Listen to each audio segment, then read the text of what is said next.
మణిద్వీపం అనేది హిందూ పురాణాల ప్రకారం పరమేశ్వరి అయిన శ్రీలలిత త్రిపుర సుందరీదేవి నివాస స్థలం.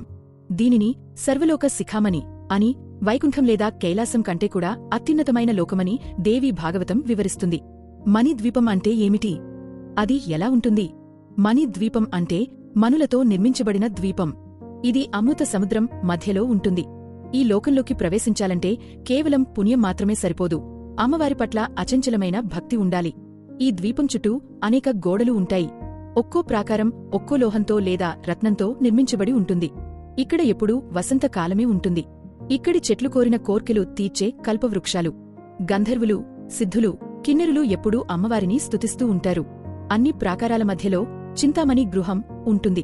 అక్కడ రత్నఖచితమైన సింహాసనంపై పంచబ్రహ్మల బ్రహ్మ, విష్ణు, రుద్ర, ఈశ్వర, సదాశివ మీద లలితాదేవి కొలువై ఉంటుంది. కొన్ని ఇంట్రెస్టింగ్ ఫ్యాక్ట్స్ తెలుసుకుందాం. 1 ప్రళయకాలంలో సర్వం నశించిన మణిద్వీపం మాత్రం చెక్కుచెదరకుండా ఉంటుందని పురాణాలు చెబుతాయి.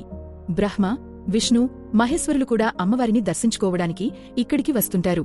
2 మణిద్వీప వర్ణన విన్నా లేదా చదివినా సకల పాపాలు తొలగిపోయి మానసిక ప్రశాంతత లభిస్తుంది. అందుకే చాలామంది మణిద్వీప వర్ణన స్తోత్రాన్ని పఠిస్తారు. 3 కాశీలో మరణిస్తే ముక్తి లభిస్తుందని అంటారు. కాని మణిద్వీప స్మరణం చేస్తే జీవించి ఉండగానే అమ్మవారి అనుగ్రహం లభిస్తుందని నమ్మకం.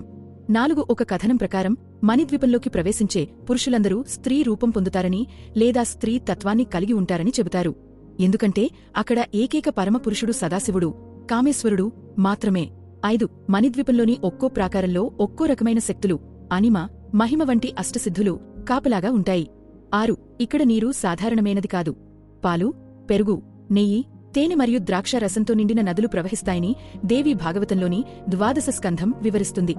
7 ఈ లోకంలో ముసలితనం, వ్యాధులు లేదా మరణం అనేవి ఉండవు. అక్కడ నివసించే వారందరూ నిత్య యవ్వనంతో ఉంటారు. ఇలాంటి మరిన్ని హిస్టారికల్ ప్లేసెస్ కథలు తెలుసుకోవడానికి వీడియోకి లైక్ చెయ్యండి. అలాగే ఛానల్ సబ్స్క్రైబ్ చేసుకోండి. మా లేటెస్ట్ వీడియో కోసం పక్కనే ఉన్న బెల్ ఐకాన్ క్లిక్ చెయ్యండి.